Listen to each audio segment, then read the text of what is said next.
Now, Israel is under immense international pressure over the mounting number of civilian deaths in Gaza. The death toll has surpassed 12,000, and not only has the UN asked for access to the enclave in order to probe into claims and counterclaims over Gaza's Al-Shifa hospital, but also world leaders are condemning the growing aggression on the besieged strip.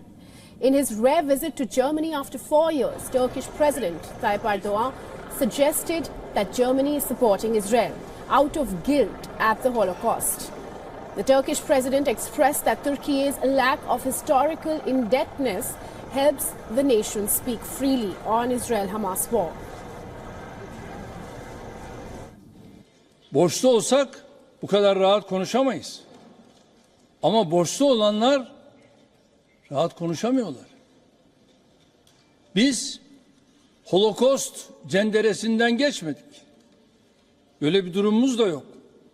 Çünkü insana saygımız bizim.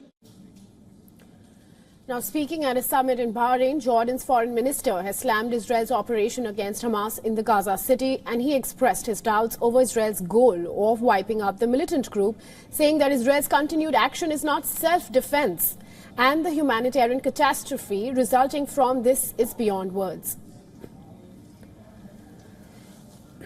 This is not a time for mincing of words. This is a time to state facts as they are. This is not self-defense. This is a blatant aggression, the victims of which are innocent Palestinians. Over 11,000 Palestinians have been killed thus far, the majority of whom are children. Almost 67% of them are children. The humanitarian catastrophe resulting from this is beyond words. Western leaders, too, are voicing their concerns about the ongoing war. European Union foreign policy chief has urged Israel to not be consumed by rage in its response to last month's Hamas attack and declared that one horror does not justify another. As Israeli forces have said that they will wipe Hamas out, whether it is the northern part of the enclave or the south. Speaking at a joint news conference with the Palestinian Prime Minister Mohammed Borrell called the war against Hamas in Gaza the outcome of a collective political, a moral failure of the international community. And I passed this message yesterday, face to face, in very clear terms, to the Israeli authorities with which I met. A horror doesn't justify another horror. And the best friends of Israel are the ones who ask them not to be driven by rage.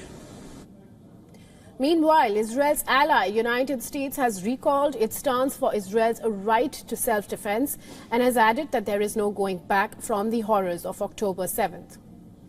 No returning to October 6th. That's true for Israel. It's true for Palestinians. No country can live with the threats of terror like what we saw from Hamas unleashed on October 7th on their border. And at the same time, Palestinians deserve, need, and require safety and self-determination. United Nations officials also reiterated the calls for the delivery of humanitarian aid to the Gaza Strip and the protection of hospitals amid the ongoing Israel-Hamas war.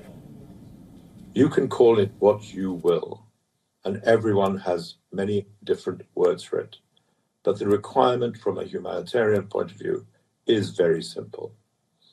Stop the fighting to allow civilians to move safely.